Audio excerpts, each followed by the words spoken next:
compromise. உங்க சைடுலயும் எங்க சைடுலயும். It's a GT promise.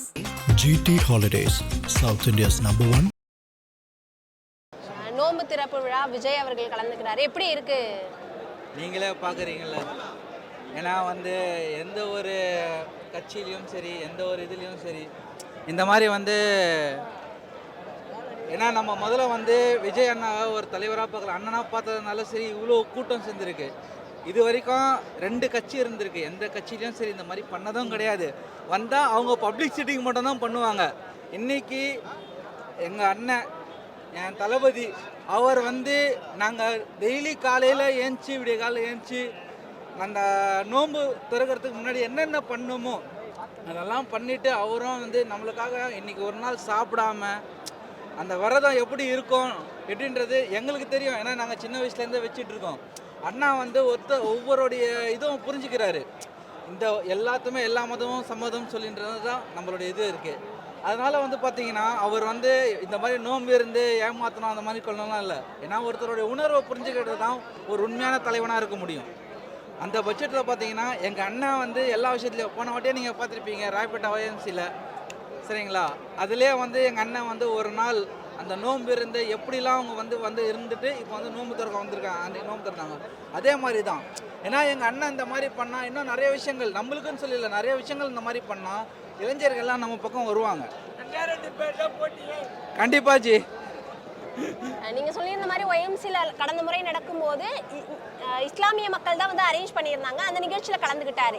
இந்த முறை தாவேகா தான் வந்து உணவுல இருந்து எல்லா விஷயங்களையும் அரேஞ்ச் பண்ணி அவங்க இஸ்லாமிய மக்களுக்காக முழுக்க பண்றாங்க. அந்த விஷயம் எப்படி இருக்கு? ஏன்னா அதுவும் வந்து ஒரு ரொம்ப சந்தோஷமாக தான் இருக்குது. ஏன்னா இது வரைக்கும் எந்த கட்சியில் இந்த மாதிரி பண்ணது கிடையாது. ஏன்னா வந்து இப்போ நம்ம வந்து பார்த்தீங்கன்னா ஒரு நோன்பு திறக்கிறதுக்குன்னு சொல்லி யாரும் வந்து நீங்கள் வாங்க இந்த மந்த் வந்து சேர்ந்துக்கோங்க, தனியாக ஒரு அரேஞ்ச்மெண்ட் இடம் பண்ணி பண்ணுறதெல்லாம் கிடையாது. ஒரு மசூதியோட மசூதியாக வருவாங்க, தலைவர்கள் வருவாங்க, மசூதியோட மசூதியாக இருப்பாங்க. வந்துட்டு அந்த நிமிஷம் 10 நிமிஷம் நோன்பு திறக்கிற டைம்னா மக்களோட இல்லை, அவங்க அந்த பக்கம் இருப்பாங்க, மேலே இருப்பாங்க, முதல் மேடையில் இருப்பாங்க, நாங்களாம் கீழே உட்காந்துட்ருப்போம். நான் கண்குள்ளாவே பார்த்துருக்கேன் நான், சரிங்களா? அந்த மாதிரி. ஆனால் இப்போ நம்ம அண்ணன் வந்து அப்படி கிடையாது, என் தளபதி அப்படி கிடையாது. மக்களோட மக்களாக உட்காந்து எல்லாரோடையும் உட்காந்து பகிர்ந்து சாப்பிட்ற மாதிரி இருக்குது. ஏன்னா இப்போ வந்து பார்த்தீங்கன்னாலே வந்து நோம்புக்காக இத்தனை பேர் ஜனம் வந்திருக்காங்க. ஏன்னா எந்த ஆட்சியிலையும் இந்த மாதிரி யாரும் பண்ணது கிடையாது. நான் கிட்டத்தட்ட நிறைய ஆட்சியை பார்த்துட்டேன், டிஎம்கேவும் பார்த்தாச்சு, ஏடிஎம்கேவும் பார்த்தாச்சு, அவங்களாம் இந்த மாதிரிலாம் பண்ணது கிடையாது. நான் குறிப்பிட்டு அவங்கள தவறாக சொல்ல வரல, இருந்தாலும் எங்கள் அண்ணன் இந்த மாதிரி பண்ணுறது எங்களுக்கு ரொம்ப சந்தோஷமாக இருக்குது. எந்த ஒரு மத சான்று யாருக்குமே எந்த ஒரு இதுவும் இல்லாமல் எல்லாருக்குள்ளேயும் ஒரு ஒற்றுமை இருக்கணும். ஏன்னா நம்ம அதனை சொல்லி கூப்பிட்டு வந்திருக்காங்க. 1000 பேர் தான் இன்னைக்கு இந்த நிகழ்ச்சியில் கலந்துக்க முடியும் அப்படிங்கிற பட்சத்தில் ஒரு சில பேருக்கு நான் வர முடியலன்ற அந்த வருத்தம் இருக்குது. அதை எப்படி பார்க்குறீங்க?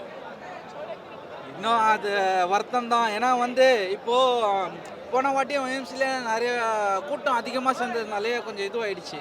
ஏன்னா அண்ணனுக்கு அந்த வருத்தம் இருக்கும், இப்போது நம்மளுக்கும் வருத்தம் இருக்கும். ஐயோ என் ஃப்ரெண்டு வெளியே நிற்கிறானே, அவன் வர முடியலன்ற வருத்தம் இருக்கும் எனக்கு, சரிங்களா? பட் என்னென்னா உள்ள அந்த அளவுக்கு ஸ்பேஸ் இடம் வேணும். ஏன்னா நம்மளே நிறைய பேர் வந்துடுறோம், நிறைய பேர் வந்ததுனால தான் நம்ம உள்ளே விடக்கூடாது. இப்போ கூட நான் அண்ணன் பர்மிஷன் கொடுத்தாலும் போய் ஓடி போய் என் நண்பனை கூப்பிட்டு வந்துடுவேன். நான் எலெக்ஷன் வரை இன்னும் 30 நாள் 35 நாள் பக்கம் தான் இருக்கு. கண்டிப்பா. என்ன எப்படி தாவேகா வேலைகள் போய்கிட்டு இருக்கு, என்ன எதிர்பார்க்கலாம்? அக்கா நான் வந்து பார்த்தீங்கன்னா சிஎம் சார் தொகுதி கொளத்தூர் தொகுதியில் இருக்கேன், சரிங்களா? அவங்க சொன்னாங்க இது என் கோட்டைன்னு, அந்த கோட்டையை அடித்து நொறுக்கிட்டோம், சரிங்களா? எங்களுடைய வெற்றி கலை தலைவர் அண்ணன் விஜய் அவர்கள், அவருடைய பார்த்தீங்கன்னா நம்ம நின்று செஞ்சிட்ருக்கோம். அதே மாதிரி எங்கள் அண்ணன் தனிகாச்சலம் அவர்கள், அவர் தான் மாவட்ட நிர்வாகி, எங்களுக்கு வந்து ஒரு ஊக்கத்தை கொடுத்து. எனக்கெல்லாம் அரசியல்னால சுத்தமாக பிடிக்காதுக்கா. எனக்கு 33 வயசு ஆகுது, நான் ஓட்டெல்லாம் போட்டிருக்கேன், ஏதோ மாற்றி போட்டாச்சு. ஆனால் இந்த வருஷம் நான் பார்க்கும்போது எனக்கே ஒரு வந்து என்னடா இவனுங்க இந்த மாதிரி பண்ணுறாங்களேன்னா, நான் இறங்கி அவன் தொகுதியிலே இறங்கி நான் வேலை செய்ய ஆரம்பிச்சிட்டேன். எங்கள் அப்பா டிஎம்கே, எங்கள் அம்மா ஏடிஎம்கே, சரிங்களா? எங்கள் மாமா பசங்கள்லாம் வந்து பார்த்து நிறைய பேர் இருக்காங்க. ஆனால் நான் டிவிக்கெல்லாம் இருக்கும்போது எனக்கு வந்து ரொம்ப எதிர்ப்பு வருது. இன்றைக்கி எங்கள் வீட்டில் கிட்டத்தட்ட வந்து பார்த்திங்கன்னா பயங்கர எதிர்ப்பு இருக்குது. அதெல்லாம் தாண்டி நான் நிற்கிறேன். ஆனால் என் ஒய்ஃபு எங்கள் வீட்டில் எல்லாரும் மாறிட்டாங்க ஒரு அளவுக்கு. ஏன்னா கொளத்தூர் தொகுதினால ரொம்ப ஸ்டாலின் ஐயா தொகுதி அப்படின்ற ஒரு மாதிரி ஒரு பேச்சு. அது பெரம்பூர்ல விஜய் அவர்கள் தான் நிப்பாரு. கண்டிப்பா கண்டிப்பா பாக்குறீங்க அந்த இடத்துல எவ்வளவு ஜெயிக்கவா? இப்போ உதாரணத்துக்கு நான் சொல்றேன் ஒரு விஷயம். இப்போ இங்க பாக்குறீங்க ஏன்னா வந்து ஒருத்தர் வராருன்றதுனா ஒரு ஒரு மனசுக்குள்ள ஒரு சந்தோஷம் இருக்கும். சரிங்களா? சில பேர் வந்து அந்த இடத்துல வந்து வேதனையோட இருக்காங்க. இவங்க வந்து செய்கிறாங்கன்னு சொல்லிட்டு என்ன உங்களுக்கே தெரியும். நம்ம அதை பேசி நிறைய பேர் பேசிட்டாங்க. 4000 கோடி நான் செலவு பண்ணேன், 5000 கோடி செலவு பண்ணேன். அந்த பக்கம் பார்த்தீங்கன்னா மேயர் அம்மா இருக்காங்க. அவங்க என்ன பண்ணாங்கன்னு தெரியல. ஆனால் எங்கள் அண்ணன் வரேன்னு சொன்ன உடனே நாங்கள் வேலையும் செஞ்சுட்டு இருந்தாலும் சரி, எங்கள் அண்ணனுக்காக நாங்கள் வேலையை விட்டுட்டு வரோம். காரணம் என்னன்னா ஒரு மாற்றம் வரணும்னு சொல்லி தான். இவங்க சரியாக செஞ்சுருந்தா நாங்கள் வந்திருக்க மாட்டோங்க. நாங்கள் எங்கள் வேலையை பார்த்துட்டே போயிருப்போம். சரிங்களா? எங்கள் வேலையை பார்த்துட்டு நாங்கள் போயிருப்போம். ஆனால் அவங்க ஒழுங்காக செய்யாதது காரணத்தினால தான் எங்கே பார்த்தாலுமே சரி, நான் அதை செஞ்சேன் இதை செஞ்சேன். நீங்கள் குளத்தூர் தொகுதியில் நீங்கள் ஒரு வாட்டி வந்துட்டு போங்க. சும்மா மலை பக்கம் மலை அடிச்சுன்னா ஒரு பக்கம் வந்துட்டு போங்களேன். என்ன ஒரு நீச்சல் குளிச்சுட்டு போனீங்க நீங்கள். ஏன்னா அந்த மாதிரி இருக்குக்கா. நேற்று ஆதவ அர்ஜுனா சார் வந்திருந்தார். அவருடைய ஸ்பீச்சை நீங்கள் பார்த்துருப்பீங்க. லைவாக போயிடுச்சு. எனக்கு வந்து உண்மையாக சொல்கிறேன், இவங்கெல்லாம் பேசும்போதெல்லாம் எனக்கு வந்து என்ன ஒரு தோணுன்னா, இன்னும் நம்ம இறங்கி பயங்கரமாக வேலை செய்யணும். நான் செய்கிறனோ இல்லையோக்கா, தளபதியோட ரசிகர்கள் எல்லாருமே இறங்கி வேலை பார்க்க செய்ய ஆரம்பிச்சிட்டாங்க. நீ ஹிந்து, நான் கிறிஸ்டின், நான் முஸ்லீம் அதெல்லாம் இல்லை. என் அண்ணன் ஒருத்தர் மட்டும்தான் அவருக்காக நான் இறங்கி வேலை செய்வேன்னு சொல்லி பயங்கரமாக வேலை பார்க்குறாங்க பசங்க. பயங்கரமாக வேலை பார்க்குறாங்க. அப்படி செய்யும்போது நம்மளாம் செய்கிறதுல எந்த தூரங்க சொல்லுங்கள் பார்க்கலாம். திருப்பத்தூர் மாவட்டம் வாணியம்பாடிங்க. எங்கள் அண்ணா வந்து புரான் பை. அவர் வந்து எல்லோரும் கூப்பிட்டு வந்திருக்கிறாங்க. கிட்டத்தட்ட ஒரு 250 பேருக்கு மேலே வந்திருக்கிறோம். நம்ம தளபதிக்காக வந்திருக்கிறோம். இந்த ஆண்டு இந்த வருஷத்தில் பார்த்தீங்கன்னாக்கா எந்த வருஷத்துலேயும் நம்ம அவ்வளோ சந்தோஷமாக இல்லை. இந்த வருஷத்தில் எப்படி சந்தோஷம்னாக்கா, இந்த வருஷம் வந்து தளபதி கூட நம்ம கூட ஒரு நோன்பு இருக்கிறாங்க இல்லையா, அதனால நம்ம தளபதி கூட நம்ம கூட ஒரு நோன்பு கஞ்சியும் இல்லை எல்லாத்தையும் நம்ம கூட பங்கெடுத்துக்கிறார். அதனால பார்த்தீங்கன்னா இஸ்லாமிய மொத்த மக்களும் வந்து விசில் சின்னத்துக்கும் வாக்களிப்பாங்க. ஏன்னா எல்லாம் சேர்ந்து இதில் தான் இருக்கிறோம். நீங்கள் பார்த்தீங்கன்னா எல்லாம் இருக்குது முஸ்லீம்ஸ் தான். நம்மளுக்கு இதுதான் நம்ம டிவிகே தான் வெற்றி கழகம். சமத்துவ கிறிஸ்துமஸ் விழாவா இருக்கட்டும், இப்போ நோன்பு திறக்கிற விழாவா இருக்கட்டும், ஒவ்வொரு விஷயங்களுக்குமே விஜய் இப்படி முன்னெடுத்து வைக்கிறது உங்களோட பார்வையில் எப்படி இருக்கு? இல்லைங்க, சீமானி இந்த ஜனங்களுக்கு நம்ம வந்து எல்லாம் வந்து பப்ளிக் பார்த்தீங்கன்னாக்கா எல்லாத்துலேயும் ஒன்று தான் இருக்கார். அவர் யாரும் பிரித்து பேசல, யாருக்கிட்டும் பிரித்து நடுக்கல. இந்துவராக இருக்கட்டும், கிறிஸ்துவராக இருக்கட்டும், முஸ்லீம்களாக இருக்கட்டும், யார் இருந்தாலும் சரி சமத்துவமான முறையில் எல்லாம் சனத்தான் பேசின்னு போகிறாங்க. எல்லாம் நல்லபடியாக பேசின்னு போகிறாங்க. ஏன்னாக்கா அவர் பார்த்தீங்கன்னா எல்லாரும் வேணும்னு தான் நினச்சி இப்போ வந்து தமிழ்நாட்டில் டிவிகே வந்து தேர்ந்தெடுத்து நம்மளுக்கு தமிழ் வெற்றி கழகம்னு ஒரு பேர் எடுத்து கொடுத்துருக்காரு. ஆனால் அதுக்கு தகுந்த மாதிரி அவர் இருக்கிறார். ஆனால் அவர் வந்து பேரை கெடுத்தது நிறைய பேர் இருக்கிறாங்க. நம்மளுக்கு வேணாது. இப்போ நாம் வந்திருக்குனாக்கா நோன்பு திறக்கிறதுக்கு வந்திருக்கிறோம். ஆமாம். ஆனால் நிறைய பேர் விமர்சனங்களையுமே எடுத்து வைக்கிறாங்கல்ல. இப்போ இன்னைக்கு 1000 பேர் தான் அப்படிங்கிற பட்சத்தில் இந்த 1000 பேர் மட்டும்தான் ஓட்டு போடுவோமா, நாங்கள் மற்றவங்க ஓட்டு போட மாட்டோமான்னு சில பேர் கேட்குறாங்க இல்லையா? இல்லை, நம்ம ஒரு விஷயத்த நான் சொல்கிறேன், நீங்கள் நல்லா கனிவாக பார்த்துக்குங்க. ஒரு சலுகை கடைக்கு போகிறோம். நம்ம அந்த சலுகை கடையில் குறிப்பிட்டது 500 பேர் தான் வாங்கணுமா செலவு வாங்கணும்னு இருக்குதா? எதுனா எதிரிக்கா? 2000 பேர் இருக்கிறாங்க ஊரில், 500 பேர் தான் சாப்பிடுவாங்களா? 2500 பேர் சாப்பிடணும் இல்லையா? அதே மாதிரி தான் தளபதி வந்து 2500 பேர் தான் தருத்தா கூட ஜனங்களை அவங்கள பாசத்தோடு வராங்கனாக்கா அது அவங்களோட பாசம். அது அவங்க பாசத்தில் வந்து யாரும் முட்டு கொடுக்க முடியாது. அது வந்து இவங்களாம் வந்து ஒரு கற்பனை பண்ணிக்கின்னு இது சொல்கிறாங்க இல்லையா, இது அவ்வளோதான் தரணும் இல்லை, இதெல்லாம் கிடையாது. அவர் சொல்கிறாரு, அவங்களுக்கு பாசமாக இருக்குன்னு நிறைய பேர். இதை பாருங்கள், நிறைய பேர் பாசம் இல்லாமல் கூட வந்திருக்கிறாங்க இங்கே. அது எதுக்கு வந்திருக்கிறாங்க? அவங்க அன்பனால் வந்திருக்கிறாங்க. கிறிஸ்தவங்க, இந்து, முஸ்லீம்ஸ் எல்லாம் வந்திருக்கிறாங்க. நம்ம வண்டியில் பார்த்தீங்கன்னா பாதி பேர் நாம் இருக்கணும், பாதி பேர் அவங்க இருக்காங்க, பாதி பேர் இவங்க இருக்கிறாங்க.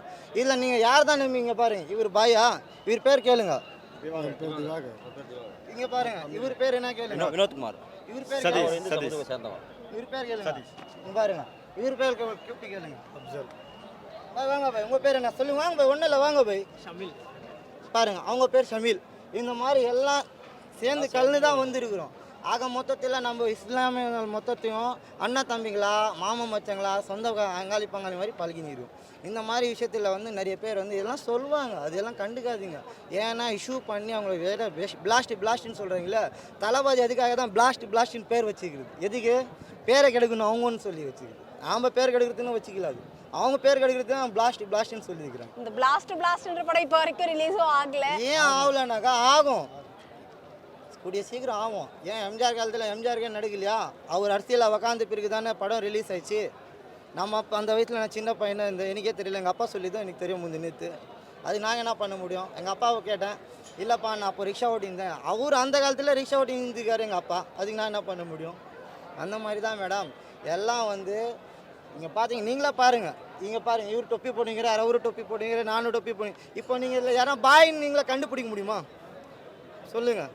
இப்போ இவர் சொன்ன பிறகு தான் இவர் பேர் தெரியும், இவர் சொன்ன பிறகு தான் இவர் பேர் தெரியும், இவர் சொன்ன பிறகு தான் இவர் பேர் தெரியும். இதுதான் மேடம் உண்மையான அன்புன்றது. அன்பு யாரும் விலை கொடுத்து வாங்க முடியாது, அன்பு யாரையும் விலை கொடுத்து விற்கவும் முடியாது. அன்புக்கு அடிமையாகிறது தளபதிக்காக வேண்டி தான், வேறு யாருக்காகவும் இல்லை. வெற்றி கழகம் கன்ஃபார்ம் வெற்றி தான். இது வந்து எப்போவுமே தளபதி போன வருஷமே பார்த்துருப்பீங்க.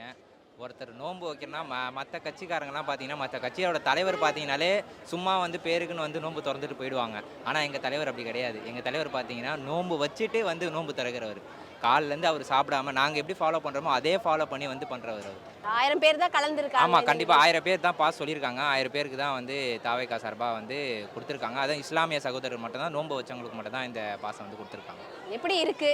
ரொம்ப இது வந்து எங்களுக்கு புதுசு இல்லை. ஏன்னா தளபதி வைக்கிறது அவருக்கோசம் வந்து நின்று இங்கே நோன்பு திறக்கும் போது ரொம்ப ஸ்பெஷலாக இருக்குது. இந்த இன்விடேஷன் உங்களுக்கு எப்படி கிடைச்சிருந்தது, அந்த விஷயங்கள் பற்றி சொல்லுங்கள். இதில் வந்து பார்த்தீங்கன்னா, நான் வந்து ஒரு இந்த சென்னை புறநகர் மாவட்டத்தில் ஒன்றிய கழக செயலாளராக இருக்கேன். என் கூட இருக்க இஸ்லாமிய சகோதரர்லாம் என் ஊரில் இருப்பாங்க பார்த்தீங்களா, என் ஒன்றியத்துக்கு உட்பட்டு இருக்காங்க ஒரு 10 பேர். அந்த 10 பேரை வந்து யார் நோன்பு வச்சுருக்காங்க, யார் இஸ்லாமிய இருக்காங்களோ அவங்களுக்கு வந்து இந்த பாஸ் வந்து கொடுத்து எங்கள் மாவட்ட செயலாளர் வந்து இந்த பாஸை கொடுத்துருக்காரு. 1000 பேர் அப்படிங்கிறது ஒரு சில பேருக்கு வருத்தமான ஒரு விஷயமா இருக்கு. இல்லை மேடம், எல்லாருக்குமே இந்த பாஸ் போகுது மேடம். இந்த சரௌண்டிங்கில் இருக்க மோஸ்ட்லி எங்கள் மாவட்டத்தில் வந்து எல்லா இஸ்லாமியருக்கும் யார் யார் நோன்பு வச்சுருக்காங்க அவங்க எல்லாருக்குமே கொடுத்துருக்காங்க.